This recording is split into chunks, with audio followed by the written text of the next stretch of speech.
Next book, where teachers come to discover their next great classroom read. Brought to you by Plains Literacy Council, a division of the Alabama Literacy Association. Hey everybody, I'm Kristen Farrell.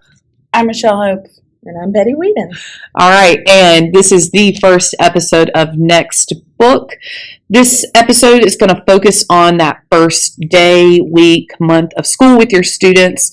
And Betty, Michelle, and myself, we have two really wonderful books, and both of the books happen to be picture books. So let us introduce ourselves before we get started. I was a ninth grade English teacher for 6 years. I am now a tech coach for my school. I teach 7th grade language arts. And I am currently with Central Office as a coordinator of curriculum, but I have been in the elementary land all my 18 years of education. So there we go. You can tell just by those introductions that we encompass a bunch of different grade levels and roles. So we have a couple different perspectives to bring to the table. So kind of before we get started and talk about the books, let's talk about first day feels and what you can remember maybe from your own first day feels as a student, and then what it's like in your classroom on day one. So, oh my gosh, first day as a student. Oh, maybe for some of us it's been longer than others. Yes, long time ago. But first day as a student, always just nervous, y'all. Yeah. Just always worried. Are my friends going to be in there? What's going to happen? Who am I going to like? Am I going to like that teacher? And some of them I did not like. And you knew that on day one? I knew that day one. Yeah, I was that kind of decisive person. I knew on day one too. I was always nervous about what are people going to think? What should I do with my hair? Are my clothes okay? And I think those are questions that students ask today too. Mm-hmm. You know, like, how am I going to fit in? Am I going to fit in? Are my teachers going to be okay? As someone who loves to learn, like that was a big deal. And the first day really does set a tone in the classroom. And so I know what teachers started off strong, and I know what teachers did not. And I think about that as a teacher, as going into the classroom. How do I set that strong tone? How do I let students know, like, hey, you're going to be great in this classroom. I'm here for you. I'm ready to learn. I'm ready to get to know you. Yeah, you're right. I do feel like me being kind of the not greatest student in the world has made me a better teacher, made me a little bit more patient. Yes, that definitely, Betty, because I also, like, day one feels for me, I was a very anxious child, and I use that as a teacher just as a reminder constantly of what these students are walking into the door with. Because day one for me was not great because I usually didn't sleep the night before. So day one for me was like, yes, I was the sleepy kid who was just uncomfortable. Yes. Basically throughout my elementary and middle school careers as a student. So day one, not great for me. And I totally agree with y'all. You size up the teacher on day one, and like you walk out of that classroom with an idea. And it is important to remember that as a teacher. Like, our students day one are gonna have a vibe set for us. They're gonna have an opinion. They are. And it's our job to set the stage. And I mean, as teachers, what do y'all normally, or what did you normally do in your classroom on day one? I do start with a story. I actually start with, since it came out, I've been reading one of the books that we're going to share with you guys. It came out in 2018. But as a language arts teacher, as a 7th grade teacher, I've taught for 8 years. And I love to start in reading. When I was a new teacher, I did what I was told. But as I learned who I am as a teacher and who I want to be as a teacher. You did what you were told. We all feel that so deep. Yes. As teachers, we did what we were told. Yes. I like that. Sorry I interrupted. Well, and I mean, it's an important thing to know. If you're a first year teacher and they've told you to do something, do it. Go ahead and do it. Use these books later when you feel like you're ready to embrace that. But I've learned that I want to set the tone that in this classroom we're readers. We're all readers. We're going to share stories together. And so it's always been really great for me. But these are books that I could see, like, if a science teacher wanted to pick it up and do that with their group of students, I'd be like, absolutely do it. Like, it's a way to connect with your students on the first day of school. It's a way to say, like, hey, like, we know what it's like to be nervous on the first day of school. I laughed when Kristen said she didn't sleep the night before. Like, I'm like that as a teacher. And I don't come in tired because I'm, like hopped up on coffee, bouncy, hopped up on coffee, ready to go. And that exciting adrenaline that you think you built up over the summer. Yeah. And that the first day of school, I did it for 18 years as a child, into college, in grad school. First day of school is nerve-wracking. As a teacher, being the teacher is nerve-wracking. It is. You say that, and I'm like over here getting anxious just thinking about it. Yeah. And you can love your students and know, like, people, I love students. Like, I know that I can do this, but that first day of school is nerve-wracking. Mm-hmm. Yeah, I can remember interning, and my intern teacher said to me, okay, and what's going to be your first day of school book? And I was like, So that was a question. So is that normal in elementary? Like, what's your day one book? I think so. I mean, for anybody that ever interned with me from that point on, I would always ask them, or Really? I would always give them a little gift of books that, here you go, here's some books that you can maybe read day one. But that is something really sweet. that just, that teacher made me think about that people are coming anxious and they will go crazy, but every day that week or every day that month, go ahead and get something that you can, at the end of the day, kind of bring everyone back together and share that moment of time. So it became a really big ritual. I love that. Well, and Michelle, Betty, y'all just talked about some really great things. I'm here to be the Debbie Downer of the party and say that, we talked about being told to do things. At my school, our department was made up of 7 teachers who all taught 9th grade English. So we had to be on the same page. And so I was told we had to start the same way. And so every year I did not start with a book. I always started with having students write a 6-paragraph essay about themselves. Ooh, a 6-paragraph essay. I know. It makes me cringe just saying it out loud right now. I can see the kindergarten teacher's eyes going really big right about now with that little 5-year-old baby. Are you ready for the next part? After they wrote their essay, I had them highlight the different parts of speech, different colors. Listen, there's some value in that. That sets a tone. I know. Well, it's always important as a teacher to look back and say, what could I have done different? And I'm just sitting here saying, oh man, I wish I could throw that in the trash right now. It did have its own value, but what expectation was I setting? I think the expectation I was setting is that we're going to be writing a lot. We're going to be talking about grammar a lot, which, okay, it's an English classroom. That's fine. But kind of to go off what you said, Michelle, about creating this environment and a love for reading in class, not the vibe I was giving off. So, I think that this conversation is really important because if I were preparing for day one in my classroom, I would 100% use one or even both of the books that we're going to talk about later on. So, talking about the value of having these conversations, I think it's invaluable. And I think that was a big shift for me as a teacher once I learned who I wanted to be, because I think we came up in an age where we were taught in teacher education programs, you need to come in and you need to make sure they know who's the boss. And that lay down the law on day one. Yeah.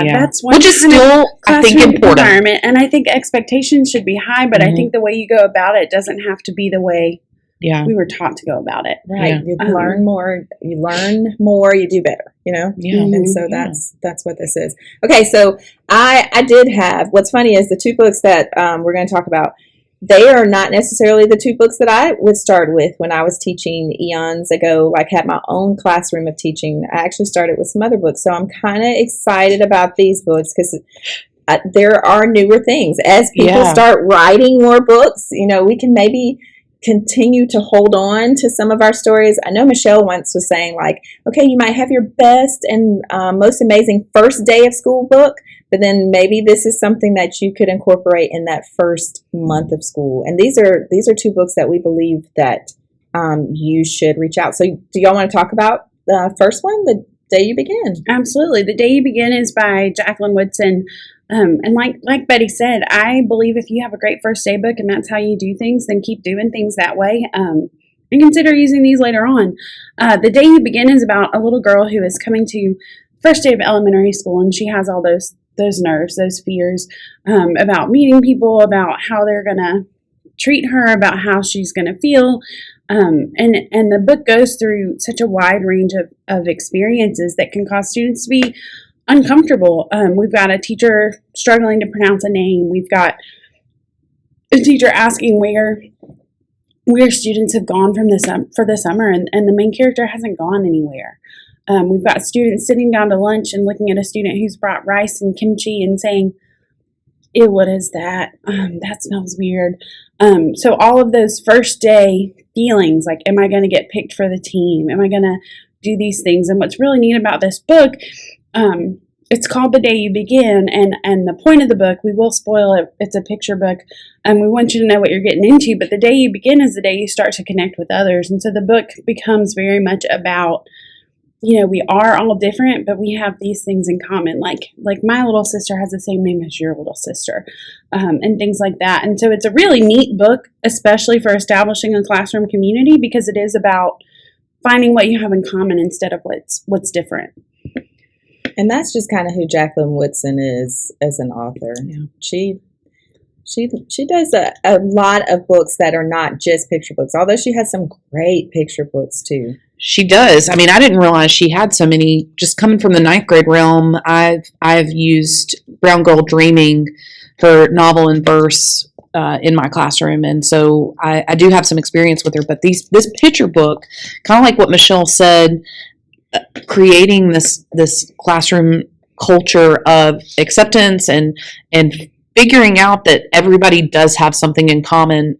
This picture book does such an amazing job of that, and it is a picture book. The pictures themselves, it was illustrated by Rafael Lopez. This book is visually stunning, and it also does a great job of showing diversity through the images. So it's not just the words, it's the images. And so it's just overall, it's amazing. It's really great. Did y'all know that Mayor Anders, this was on his list of reading books for this past summer, I think. Oh, wow. He put out a list of books to read that focused on diversity, and this was one of the books that he kind of threw out there. That's awesome. That's awesome. It's a great one for that. Okay, so that's one of them. That's our first kind of The Day You Begin, and again, it's a picture book by Jacqueline Woodson. Oh, I should say this. We make $0 off of saying that these are great books. Yeah. We just want you to think about, if you already have that perfect read, here's something else that you could try. So here's another one that we want to talk about. We Don't Eat Our Classmates. So this book is by Ryan T. Higgins, and I discovered, this is Michelle talking, I discovered this book in a bookstore in Chicago, in Denver. It was in Denver when I got stuck, and I went to a bookstore, and I just got wrapped up in the picture book section, and I was cracking up. Ooh, so this book gave you feelings already when you first picked it up. It's funny. It's by Ryan T. Higgins, and this book is about a little T-Rex named Penelope, and Penelope is going to school for the first time. And can I just say, I also just, like Michelle put this book in my hands a couple hours ago. I read it. I'm obsessed with it. Penelope Rex, the main character, little T-Rex, she's adorable. She's so cute. She has little pink overalls. I didn't think a T-Rex could be this cute. And Penelope Rex has Normally they're not that cute. Normally they're not this cute. But she's so cute. You can't help but smile while you're reading this book. Especially because she's so nervous about the first day of school. She wonders what the other students are going to be like. And y'all, she comes to the most shocking discovery. Her classmates are children. Oh, no. Children are delicious. That's a problem. That is a little bit of a problem, especially if you are a T-Rex. Yes, it really is. And she has her 300 tuna sandwiches, and she has her box of apple juice for lunch. But children are delicious, and it's very tempting. And in this book, poor Penelope Rex has to learn a trying lesson. She eats one of her classmates' because children are delicious. And once they tell the teacher, she spits him out and he's okay and stuff, but then nobody wants to talk to her. Oh, so kind of the struggles of what you could kind of go through. Maybe not literally eating your classmates, but just some of the struggles that between the right and wrong. The worst fear for the first day of school, right? You're going to do something weird and nobody wants to talk to you. 100%. Yes. Talk about fears, like day one fears, and as a teacher too. Like, am I going to say something wrong, or am I going to like do something that the kids are going to latch on to and make fun of me the rest of the school year? Like, we have those fears as adults. Yes. So it's a great takeaway with this book, that it's okay if you make a mistake on day one.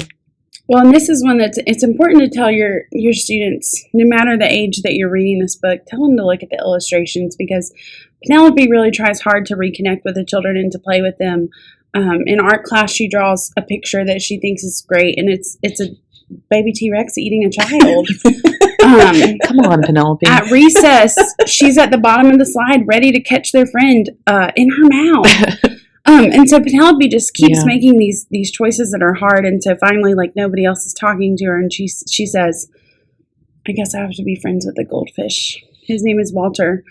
Walter teaches Penelope a valuable lesson, because she goes to, like, be his friend. She reaches out to him. She sticks her finger in the bowl. He bites her.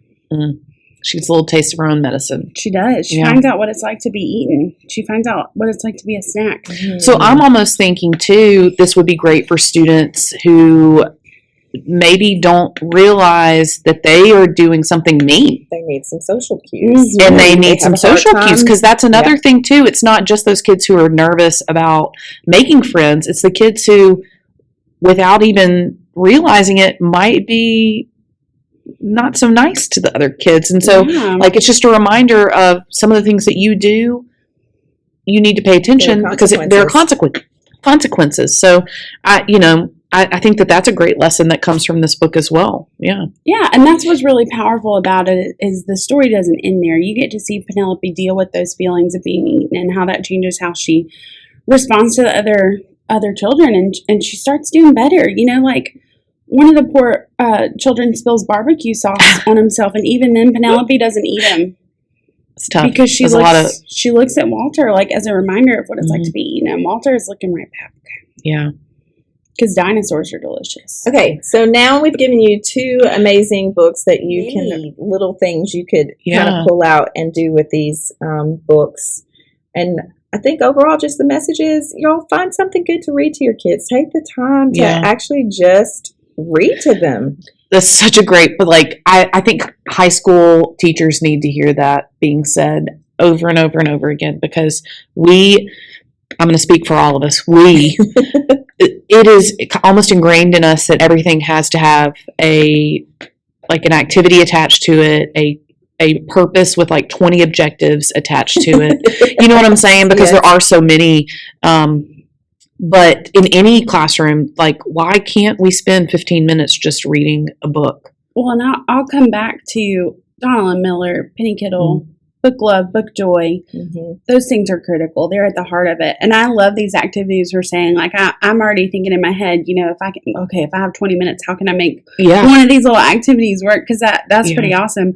But I definitely think that it's okay for your goal to be for kids to enjoy the reading, because that shared experience is important. And Penelope Rex comes up in my classroom throughout the year, just as part of conversation. And oftentimes it's the students bringing it up. And these are middle schoolers that really connected to this picture book we read at the beginning of the year. So I am a strong supporter of picture books, and just the ways that our students connect with them, no matter their age.